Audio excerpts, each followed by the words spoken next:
After months of demands, parents at Royal West Academy have finally gotten their wish. A crossing guard now working at the intersection of Westminster and Ainslie, that intersection right near the school. And with that measure in place for a little over a week, has the safety actually improved? And is it giving parents more peace of mind? Let's find out. Samara Zavalkoff joins us, a mother of a Royal West Academy student who was hit by a car at that intersection in 2024. Samara, welcome to the program. Thanks, Aaron. So, Elias here, by the way. No worries. Hi, Elias. Thank you. Don't worry about it. We got a lot of voices on this station. So let me ask you, Samara. What? First things first. Your child has been hit at that intersection. Why don't you give our listeners maybe the history of that intersection and how bad it has been over the years? Sure. This is an intersection that actually is paired with another intersection that has a train crossing. Mm-hmm. Mark Arnault, when Transport Minister, referred to that as one of the most dangerous crossings across the country. This is an intersection that, 30 years ago was through a nice quiet town and has turned into a place for many cars to enter the highway. And this nice community high school is really at the center of it. And if you pass any time there, you will see that between trains, cars, pedestrians, it's actually a nightmare for everyone. So people dodging lots of things. And now, the fight has been, let's get a crossing guard here.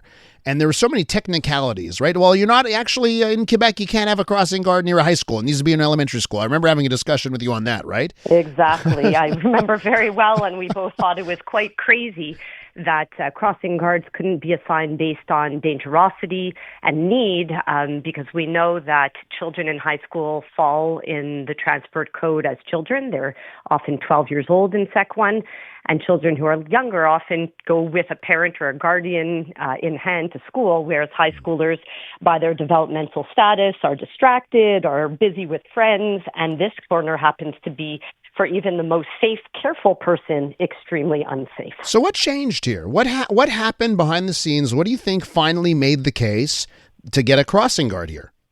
A lot of work by a lot of people, including government officials. I want to call out Desiree McGraw, parents' committees, our school board, and finally with the cooperation of the SPVM. But it really took that petition that we talked about last time that had a lot of signatures to get the attention of the National Assembly to look at that transport document and say, this doesn't make sense that just because it's a high school, it shouldn't be eligible.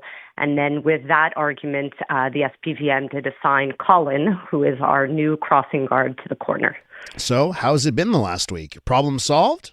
Well, it is hugely different. I can tell you that cars are tooting their horns in thanks because Colin gives them the opportunity to move through the crosswalk safely without being worried they're going to accidentally hit someone. The students are happy that they know they're being crossed safely. And in terms of efficiency, all I have seen and heard is that it's even more efficient this way than everybody trying to grab their second to cross through.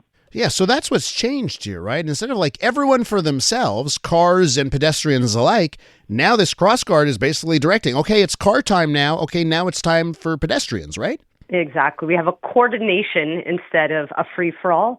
And yes, this, in theory could have been achieved through other means at other corners like a light, but in this case, a light and further traffic interventions are not possible because of the train tracks.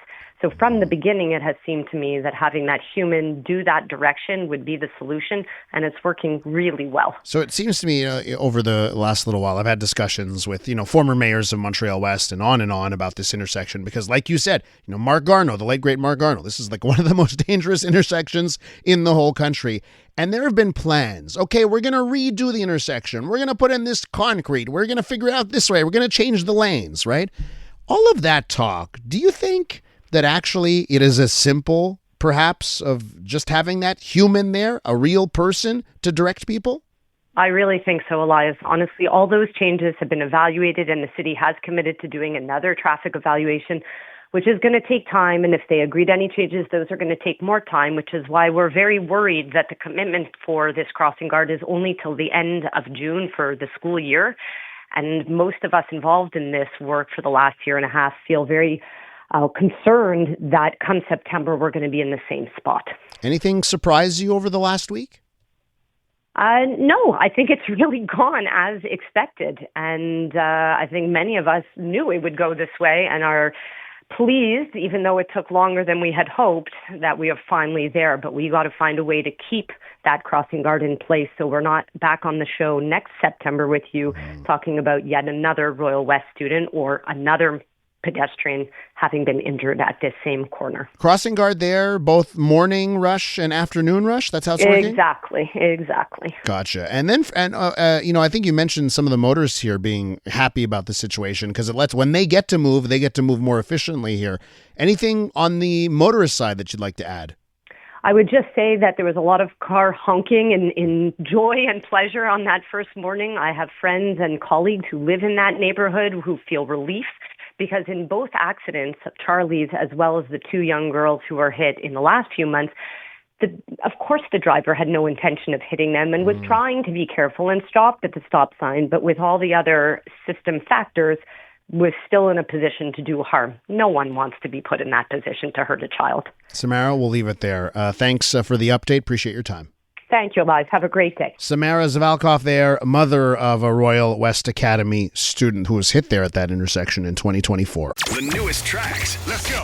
New music. And the next big thing. Always on the new music first. Your first place to hear it all. 'Cause you gon' like it, love it, wanna play it twice. Playing now. iHeart New Music. Your digital station for brand new drops, fresh finds, and tomorrow's bangers.